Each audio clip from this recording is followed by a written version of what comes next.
Uh, Welcome to today's presentation. So this is in continuation from the previous talk on the deception of our own history. Okay, so let us see.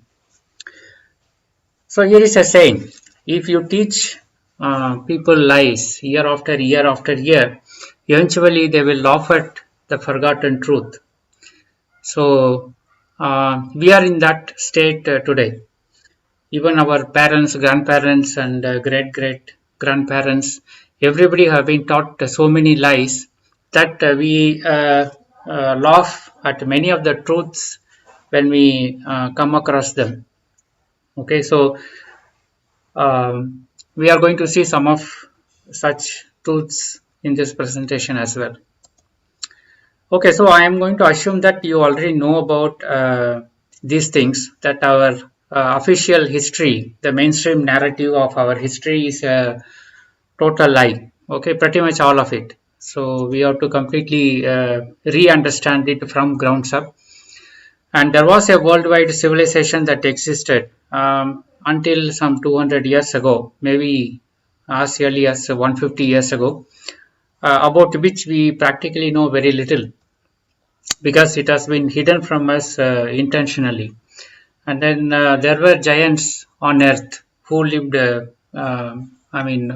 just in the recent past.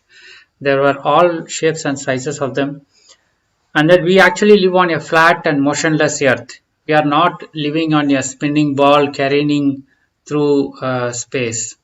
Okay, so that is an important thing to know. And carbon dating is a big time lie as well. And so is evolution theory. Darwin's theory of evolution is a big time lie as well. And if you want to know more about all these things, please go ahead and watch these presentations. The History Deception Clues to Our Real Past, which was streamed last week. And then We Live on a Flat, Motionless Earth, Part 1 and Awakening. And Scams You Believe In. This world is not what you think it is. Okay. So you can look up all these streams, live streams on YouTube as well as Facebook. So if you come to this presentation after watching these talks, then it will make a lot more sense to you. Okay, so here also I'm going to briefly look at some primitive art, so-called primitive art that we have, antique art, and why it is not so primitive. And some of the vehicles in the early 19th century, and not early 19th, but early 20th century as well as 19th century. And lighting, this is an amazing stuff. So we will see how lighting was there in 18th and 19th and 20th, early 20th century as well. Okay. Now the first part, I am going to touch upon some ivory objects. Okay, so here you can see some beautiful ivory objects, brilliantly made, and you know that ivory do not give any second chances, just like stone sculpting. If you make a mistake, the whole piece is gone. Okay, so as you can see, it's a very complex piece, and very beautifully made, very detailed carving, right? So let me see.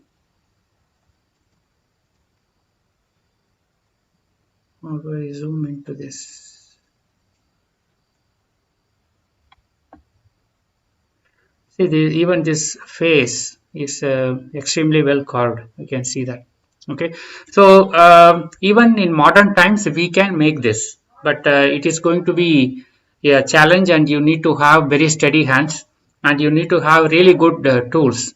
So you need to have a good lathe and probably a CNC milling machine, like a Dremel tool.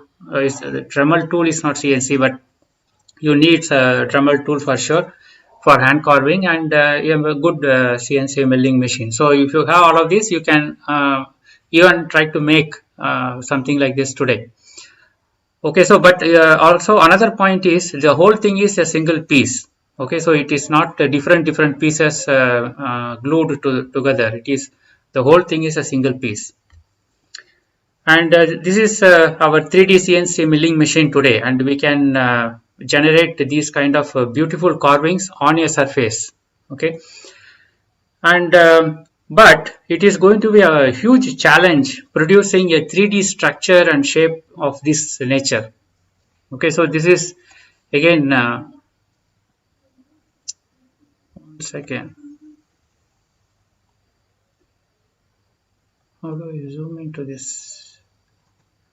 Yeah.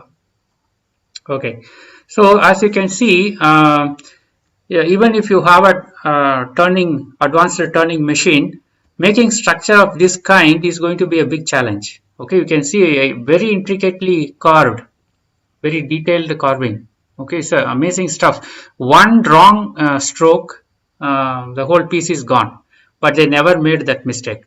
And also, see, making these curved surfaces continuously like this, it's a challenge even for turning machine. Any turning machine is very difficult. It can make turns around, simple turns around like this, but making like this is a big challenge actually. So making a piece of this kind requires precision milling equipment. We can't do it without that. And look at this another object. Okay, so the most amazing thing in this one is that you can see circular paths inside. Okay, so not only the sculptor have to take away material from inside, he has to carve these round things, which requires turning on a lathe, right? I don't know how they have done it, because there is no lathe that I am aware of which can achieve this kind of circular turning inside such a tight spot where the path is blocked. Usually the turning tool comes from one side and then it cuts while the vertical piece rotates. So that is how these kind of these kind of surfaces are made in modern times. But doing it inside this, I have no idea how it is done. Even this is going to be a big challenge, because there is going to be this material around that. So it is difficult for the cutting piece to reach this while this whole thing is rotating. So as I said, I don't know how these are made. And even if you look at the base, this is also amazing. You can see that the circle is going underneath that, underneath those pieces. Okay, this is extremely difficult. Again, I have no idea how this was achieved. Again, the whole thing is this ivory object is oops, a single piece. Okay, the whole thing is a single piece. So as I said, turns are not done on a lathe. The milling head has to move in very small inconvenient gaps around the stem, so which is very difficult, and this is a big challenge even to the modern day CNC milling lathes. Okay, and this is extremely difficult to make. It doesn't matter what kind of equipment you have. I can't even figure out what kind of equipment was used. Okay, so you can see that this is a ball. By the way, this whole thing is a single piece of ivory. It's about 2 feet high, not very big, and you can see that there is some inner ball, and this whole thing is sticking out. The inner piece moves independently inside. Okay, and this piece is sticking out, meaning there is ivy up to this.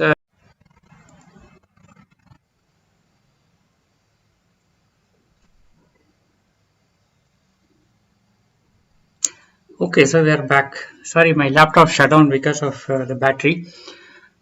Okay, so let's continue with this one.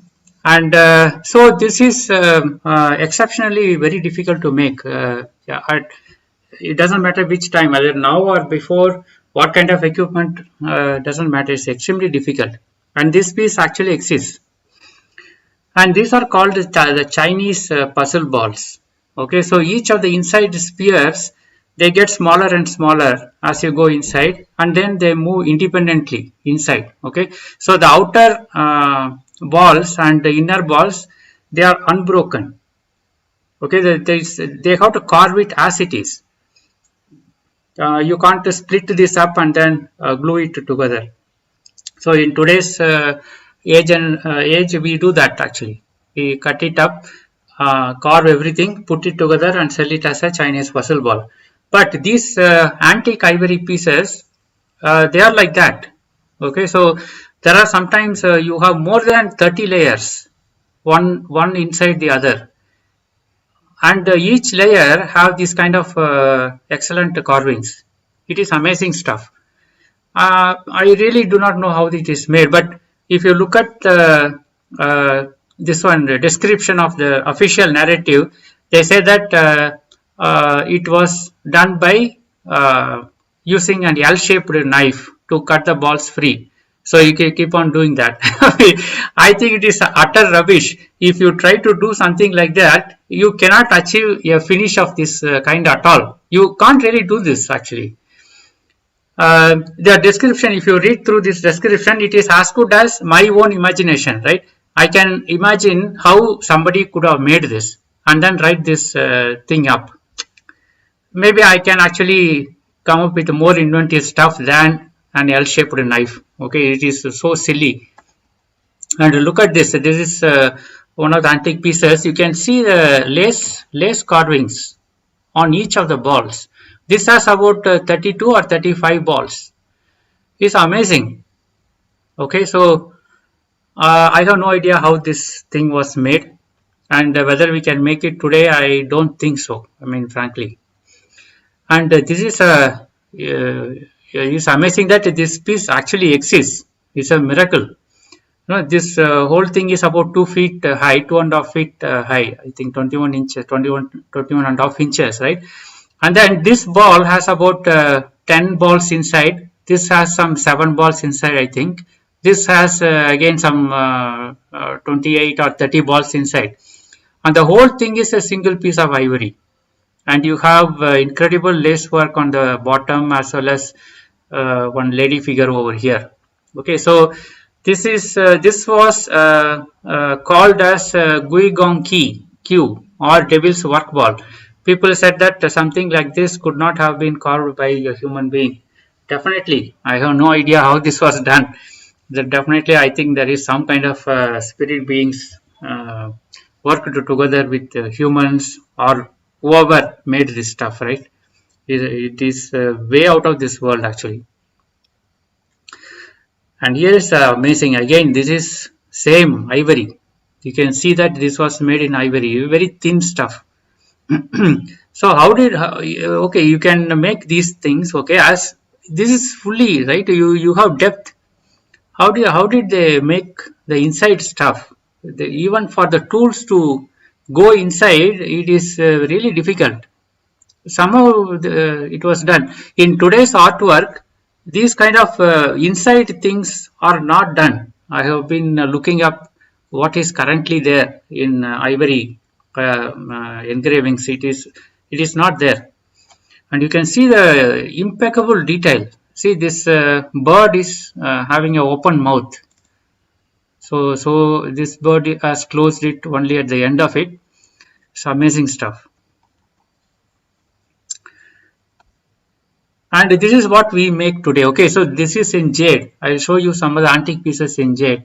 So this is in jade. This is a pretty good one, right? So the creator has managed to carve this fish nicely and some other stuff and a ball in the top.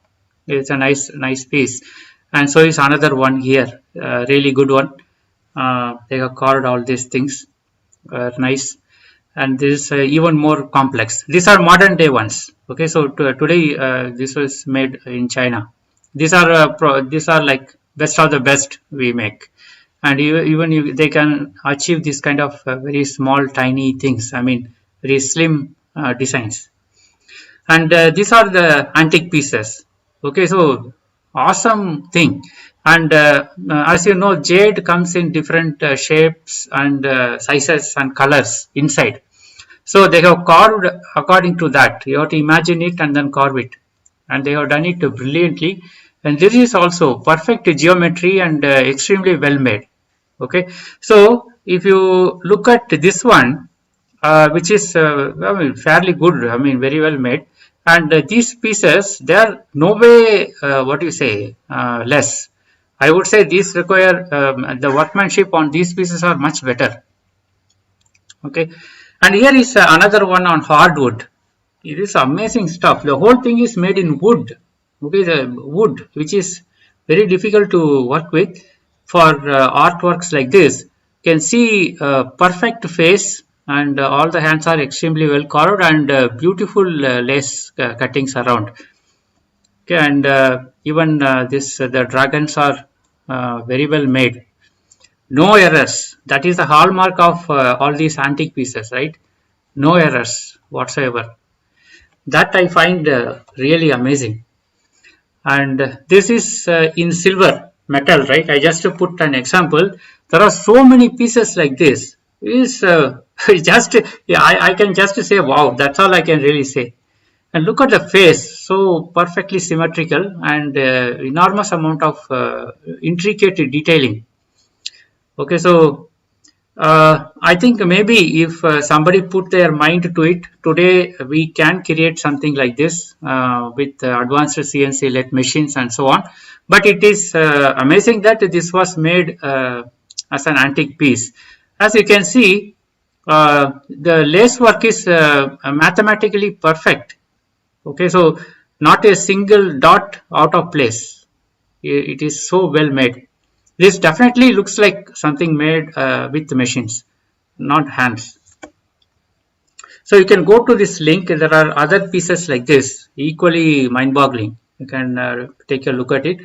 And we know that there are some lathes, tabletop lathes. They are called Rose engine lathes, which are even existing today in some museums. Okay, so they say that these machines belong to 17th, 18th century, 19th century, which were used to carve these kind of very advanced artworks. Okay, so this particular machine is dated as 1740. And you can see this machine itself is of great intricate art, right, apart from the function of it. And what a beauty, actually. If you are an engineer, you will know how so well made this thing is. Okay. So that is what art in the olden times looked like, right? So all antique works actually look really superior to what we have today. And in all mediums, you have stone, you have metal, you have wood, whatever you can think of, yeah, anything you have in antique, they are much better and practically impossible to make even in some of them are impossible to make even with today's technology, whatever we have. And they are made with incredible precision, geometry, and workmanship. And jewelry, my God, this is too much. I mean, this jewelry I was looking up is just too much. Maybe another presentation we will need for that one. So I'm not going to do much on that, but I'll show you a couple of them. And many of these tools and techniques which were used to make all these things are unknown today. The knowledge is gone. And definitely the best of the artworks we are managing to put out today, they look like degraded versions of the old ones. Okay, and here is an example of jewelry. Okay, so this is from Tartaria, a Tartarian woman wearing jewelry. So amazing stuff. I could not get a high resolution picture. This is a painting basically.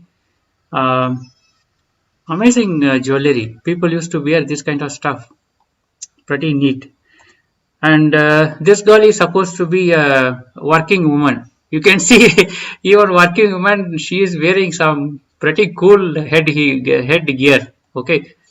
So I think that these people are our real ancestors in their true sense. Okay, somehow we have lost these people.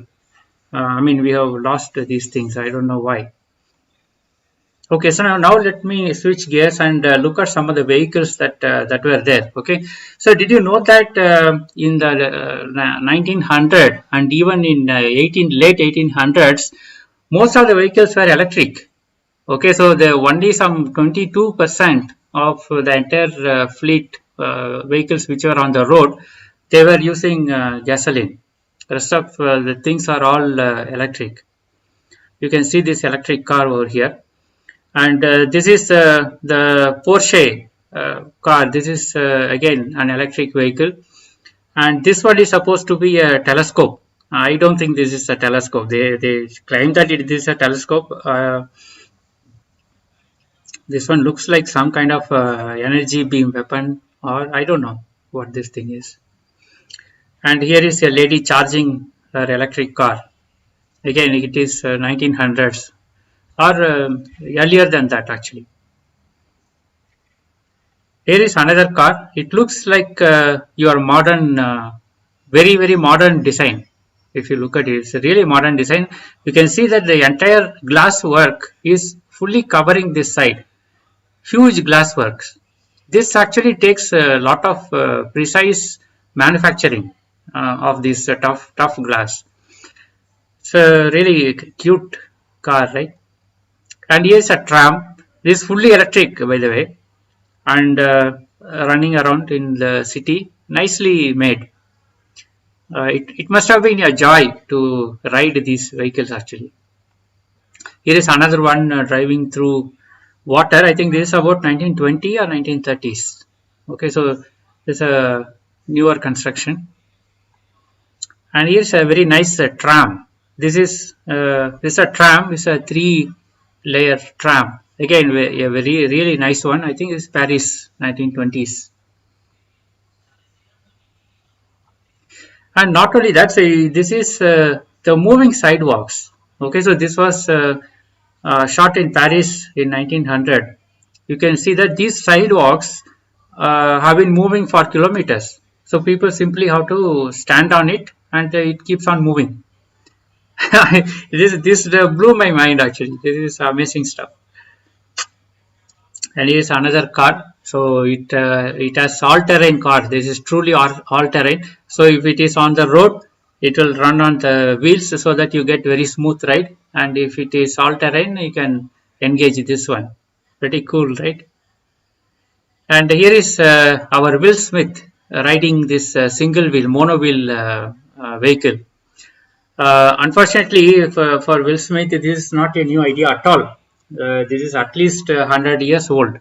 You can see that the people were riding these kind of mono wheel things with full engine. Okay, so this is internal combustion engine. This is again, I think it is 1900 or 1910.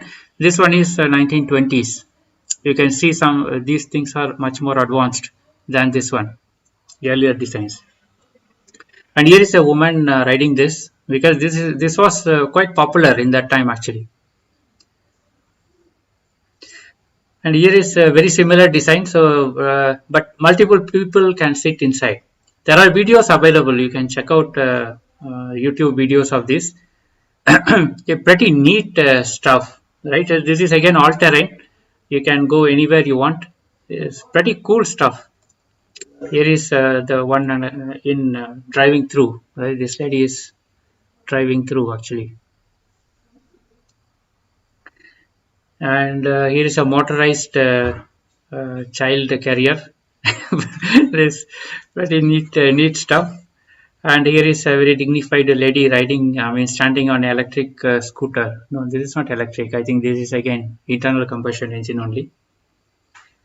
And here is an adventurous fellow. He is having this thing on his leg. So directly driving like that. Here is again a self-reliant old man. He has made his own vehicle, and he is going there up. And another strange contraption, walking. And here is Segway, right? So this is, I think this sculpture existed in Mayan time. I think Inca time. I don't know. I can't read Russian, so I don't know when this was made. But it's a genuine old artifact, and it looks extremely like your modern Segway. Okay, the Segways run with a gyroscope controlled balancing. And Segway name itself was old actually. This is again 1930, around 1930, and you can see that this is an advertisement for Segway.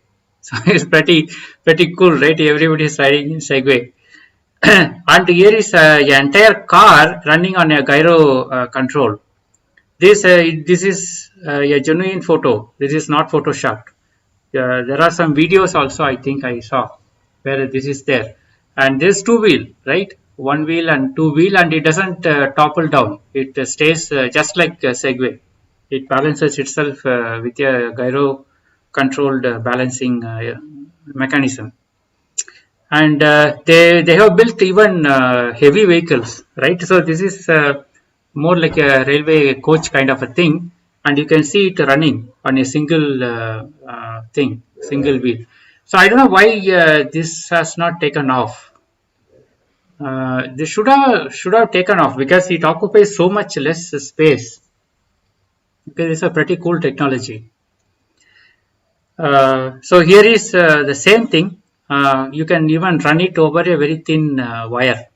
Okay, so you can put very heavy loads on it. Even then, it does not topple. It does not sway. Right? It's pretty cool. Every change of angle, it can actually balance itself. So all these technologies were very old. They're nothing new.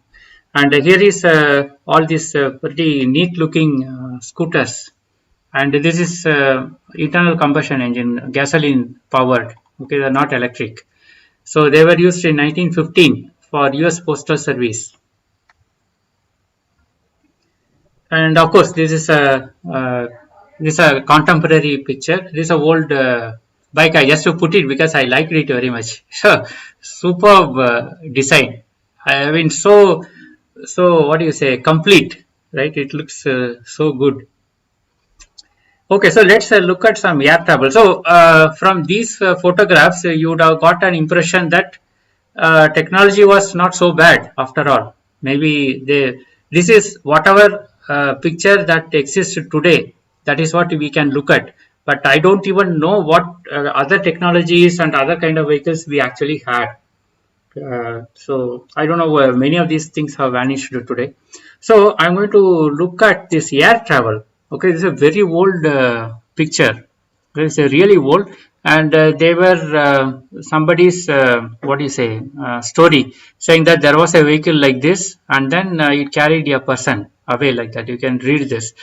So this was supposed to be an eyewitness account, and then they recreated this picture based on the eyewitness account. So this is 19th century, I think. And in 19th century itself, there was a lot of balloon-based travel. Okay, so in the Tartarian civilization, which nobody knows about these things, but you can clearly see that it's a very old photograph, probably the 1870s or 1860s. You can see that they are nicely cruising along. Behind there is a beautiful architected huge building. So they are just nicely going around. And these are old diagrams and pictures. You can see so many designs on balloons, right? So many. Very impressive. So you can see very different balloon designs, right? You can come back and take a look at these. And here is the blimp. Okay, so there it is a photograph. It's an actual photograph. Okay, so this is not a Photoshop at all. This is an actual photograph. It is nicely parked on top. Maybe it is slowly moving away. So well made, and there it is right there. I mean, you can't deny its presence. And what a size! It's a big size. It's again very late 1800s and 1900 year. And here's the same thing from the front view. Huge blimp. So these are the parts where people sit, and these are used for control. And you can see that in 1914 this French army is going, and you can see a aircraft in the background. Okay, and because these blimps were there all over the place. And again, this is 1916. You can see two blimps in the air, and they are going nicely. These are from private photographs. Somebody took these photographs in their own camera and it is being shown. And he is again another Zeppelin kind of thing going on.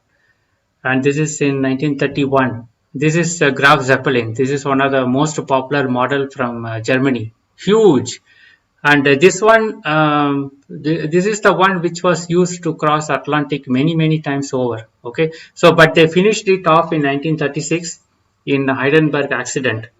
So this was supposed to be an accident because the thing hit the tower, which has never ever happened in the history of these blimps until that time.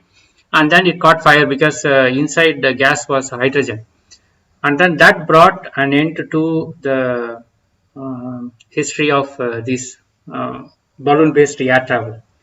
And until that time, and air travel was very common, and everything was based on these blimps. See, this is supposed to be a postcard from Germany, and I'm not sure whether this is a painting or a real photo. I'm not really sure, but you can see several blimps, 1, 2, 3 actually. And impressive thing is they are real. I mean, they look so real. The structures are aerodynamic, right? They look actually it was there. Looks like a photograph. And here is Graf Zeppelin Airborne. So absolutely brilliant vehicle.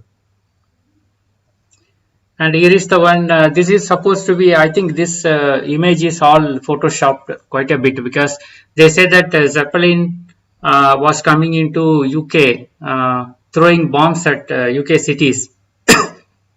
I think that whole thing is, claim is completely rubbish because this is just a, what you say, it's a balloon, right? It's a gas filled stuff.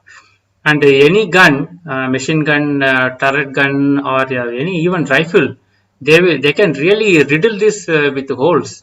So this entire story of German Graf Zeppelins coming to UK and bombing the city is, I find it quite ridiculous. You can read the history. And here is again Graf Zeppelin going on, and you can see the lot of destruction happening below. I don't think this Zeppelin caused all of this. This is already happening. It is just a witness to it, I think. Here is again another beautiful blimp. I think these are all photoshopped. This image is photoshopped. You can see the skyline. I mean, those so many tall buildings. I mean, quite a few. You can see that Zeppelin won a week. Okay, armored and terrible and blah blah. So this was again early 1900s. They were able to make one Zeppelin per week, which is like tremendous speed. I mean, look at the size of this thing, and they were able to make one of them in a week's time. Okay, so that is very impressive.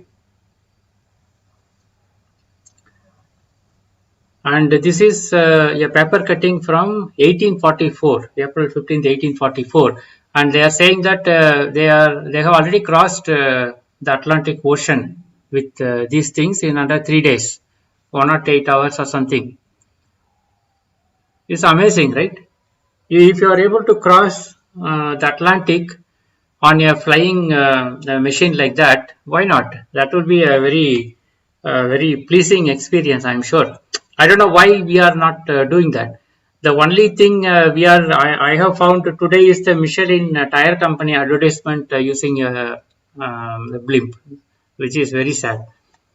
Okay, so as you can see, these are huge buildings at that time itself, skyscrapers actually. And this is the inside view of one of the cabins in that one. It's pretty spacious, right? It's quite spacious. And these people are enjoying it like anything. I'm sure they'll be very pleased to look out and have a good time. And here is the tables having a nice time. All food and other things are served up. So this is a construction. Okay, the Zeppelin. So pretty big, very impressive sight. And here is it is. I think it is just about to take off. Very nicely engineered, very pleasant, very pleasing to see these things, right? Nice thing, and people are just pushing it out. I think they are having fun. And there are two blimps. I think this is a big one, and this is a slightly smaller version. And this guy is waving goodbye to somebody inside. And what a beauty! See, there are four fins and nicely and slowly going away. And the same one as we saw before. Okay, I think just now taking off, I guess. Okay, he's making some announcement, some instruction. I think I'm sure he'll be safety instructions. He'll be giving, and these people are inside. Oh, look at the size of it. What a beauty. R26. You can look these things up, and you can see people very small. And it's a big one. And here is a guy walking on top of it. Here's another guy. I think there's another structure standing here. I don't know what this is. Maybe telescope kind of thing. I think. So he's walking over. And this is another design. It's a big one. This is supposed to be integrated inside. I'm not sure how this works out. But anyway, this is one of the blimp designs. And this picture is very impressive. So I don't know what these things are, right? There's something coming out. Is it some jet coming out? I don't know. Another very curious thing is, see this tower, there is a glow around this tower. This glow is not because of the sunlight, because that is not how sunlight glow looks like. It is an actual glow. It is not because of the photographic plate effect, because if that is the case, we would have seen similar effect over here. This is an actual glow, physically observable glow actually. I don't know what is happening over here. It is very interesting stuff. Okay, so if you go to Google and say blimps were crossing the Atlantic, then this is what you will get. Okay, so they will always show only this Zeppelin crash. And guess what? It is 33 hours. 33. You know who those numbers belong to. Same gang. Okay, so they pretty much hide everything. Very, very annoying group of people, basically. Okay, so as we have seen, blimp-based air travel was very common in 19th and 20th centuries, and people were indeed crossing commercially in 108 hours. This technology was deliberately shut down through manufactured accidents. They are very easy to make actually. You can use helium, you can use hydrogen, both can be mass produced cheaply. Okay, so these materials today are much more advanced. We can make much better blimps today. But unfortunately, to get approval to actually build a factory, it is practically impossible actually. And of course, all the online information is very negative and is all twisted out of shape. And you will come out with an impression that there is nothing much to really talk about on blimp travel, but there is tremendous. I mean, blimp travel was very common. Okay, so that is about the aircrafts, air travel. So let's look at some of the lightings I found to be very interesting. See, these are all before the invention of light bulb, which was supposed to have happened late 1800. Okay, so Thomas Edison was supposed to have invented, which he never did. Somebody else did, and then he just stole the ideas. You can, these are like very old drawings. You can see what these things are. I don't know what this are. I mean, this is lit, right? These are interesting lights, and there's a very old diagram again. You can see that they have drawn it like that. These are all light. So is it really what we have explosives, what we celebrate fireworks, or is it some other technology?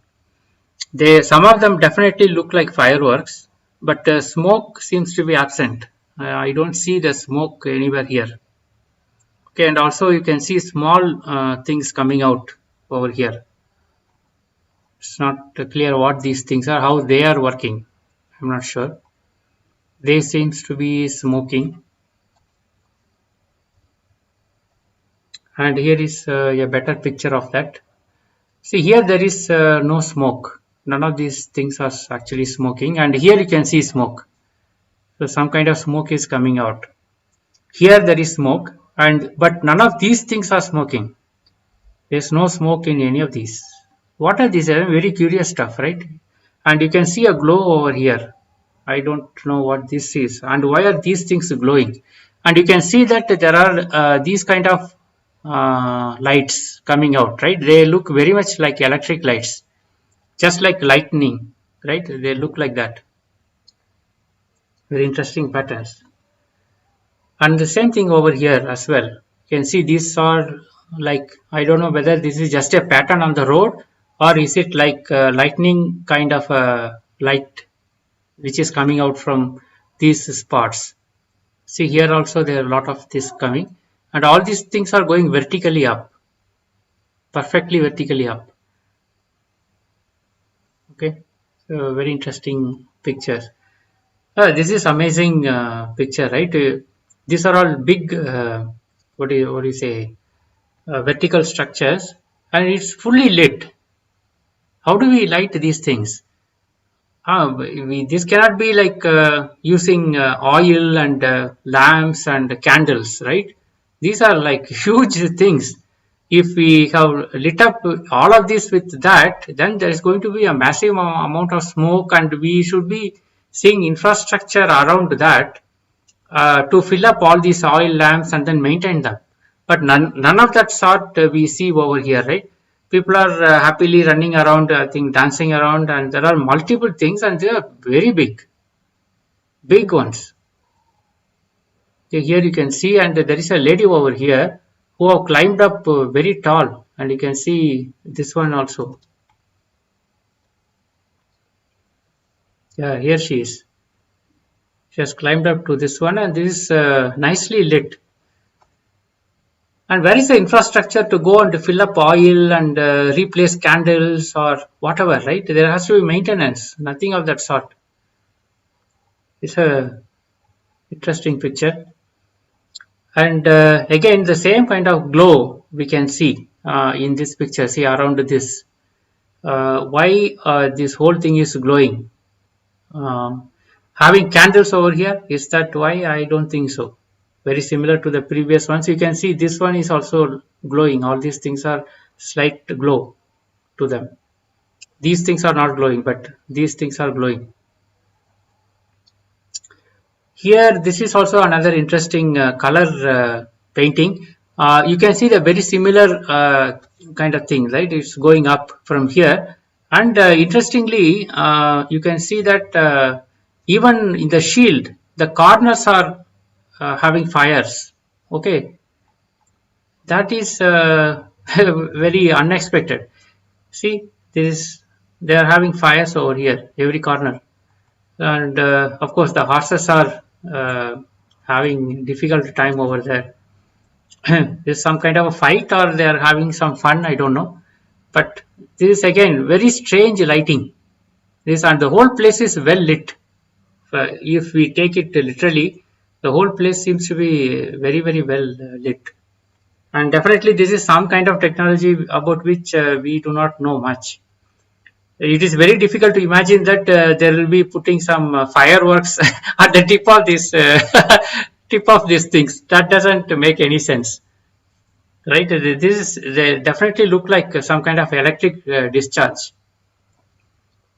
And you can see this photograph, this around 1850s. Wow, this is very cool lighting, right? This is a real stuff because you can see the reflection in the water. Okay, you can see the reflection. It is extremely well lit, and definitely this is not a candle and oil lighting. And you can see that these are all like modern day LED lighting, right? Around that you can see these are all surface lighting. The whole surface is somehow lit. The surfaces are lit. So again, very impressive, very strange lighting. And here you can see that there is a directed lighting, right? Like a modern torchlight. or this one, right? Um, the one which shows way to the this one. So very impressive, and even this side you can see some light going on. And again, this photograph shows a lot of this kind of weird lighting coming up. And this is very some close up. You can see these people are standing around and watching it. And the people inside, I think these are much bigger size people than these guys. They are simply watching what they are doing. And these are the things which are producing light like this vertically. And look at these swords, right? There is light and some kind of emission, radiation coming out of it. See, look at this. Look at this thing. He is putting it on the ground and making these kind of electric kind of lighting. He is creating it, and maybe this is some kind of a generator which is giving the power to these metallic swords. I'm not really sure what that is, but this is a very weird painting, right? We don't know what this thing is, and definitely they seems to be having a good amount of lighting with all this. Here you can see probably these are conventional fireworks, some of them, and some of them are not. Okay, so this you can see vertical stuff going on. The same strange mirror kind of stuff over here. Again we saw this one, and here is another painting. You can see the amount of light over here. It is fully lit. This is obviously this is darkened in the night view of the whole thing. You can see that the whole thing is very well lit. Okay, so whole buildings are very well lit, and they definitely don't look like candle and oil lamps. Look at the brightness of the whole thing, right? There's a clear difference between this brightness and the other brightness. It's amazing painting. And again, you can see that on the side there is some kind of a phenomena happening. Very huge lights, and all of these things are lit up with some kind of technology. Even here is a surface lighting, quite impressive. And here you can see that the lights are there on the top. See, there is a glowing light. Again, very similar technology, very well lit and very nice party going on, I think, or socializing going on, which is now we are banned from. See this building, it is very well lit.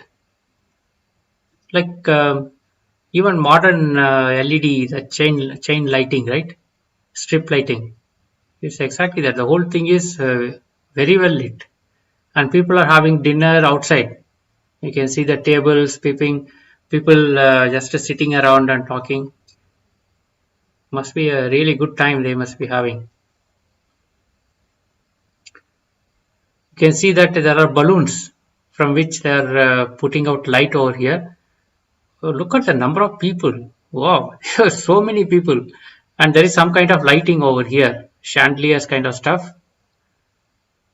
Massive infrastructure. You can see big one over here, chandelier, and there are so many of them over here. All very well lit. The whole place is very well lit. And this is definitely not oil and candle for sure. And this is Paris, late 1800s, right? What a huge chandeliers, huge ones. Okay, so these are all lit. So the official narrative is, of course, these are all not light bulbs, but they put out this gasoline bulbs over there, which is again total rubbish. There is no way you can manage it. So that's what I read one comment in Facebook. We are told the large buildings, theatres and cathedrals were all lit by hundreds or even thousands of candles. I would imagine it took an awful lot of work to install, along with hiring trained acrobats to light and replace all those candles. Not to mention the smoke, smell, heat, buildup of soot, and the obvious risk of fire resulting from all of this. Okay, so that these are all cooked up thing, right? So there apparently is one of the image where they are trying to explain how these lights are made. Look at the size of it, right? These are buildings are so big, and then the chandelier is way up, and this guy is supposed to be doing something with this long stick. What exactly he is going to do? Replace some bulb like this using a stick? Utter rubbish this is. Okay, so electricity was supposed to be invented in about 1930s. That was the earliest time, but as we saw, there is a lot of lighting that was happening. Okay, electric bulb was supposed to be invented in 1870s, but then the images we just saw, which are genuine historical images, and as far as I know, they are really represent what was happening at that time. And then they tell a very different story. There was light everywhere, and they definitely look electric. Actually, some sort of electricity flow lights are there definitely, and even the building and structure shows some kind of a glow. So it is not clear how they achieved that kind of a glow. And then directed lighting was also there, as we saw. Uh, they were able to direct light, which means the source of the light must have been very intense. Only you can direct that kind of intense light, right? You can't make a fire inside that and then make it direct with a concave mirror. That is not how it was done, definitely. And there are hardly any smoke seen in many of the places, and we do not know these technologies actually, or they are hidden from us. Okay, so that's all I had for today. I hope you got a more glimpse into some of the different aspects of our real past. Okay, so none of these are very well explained in the official narratives. We have always been told that we are the pinnacle of development, civilization, and technology. In many sense, we have amazing technologies such as the computer technology and so on, which are really amazing. So I don't know whether similar technologies existed with the similar complexity before. I do not know. But after seeing so many other things which defy the mainstream narrative, I won't be surprised if there were better technologies and equivalent technologies to computers what we have today. Okay, so that's it, and I would suggest you take a look at this history deception clues to our real past. So today's presentation would make much more sense once you see this as well and put things in context. All right, so that's it for today, and see you all the next session.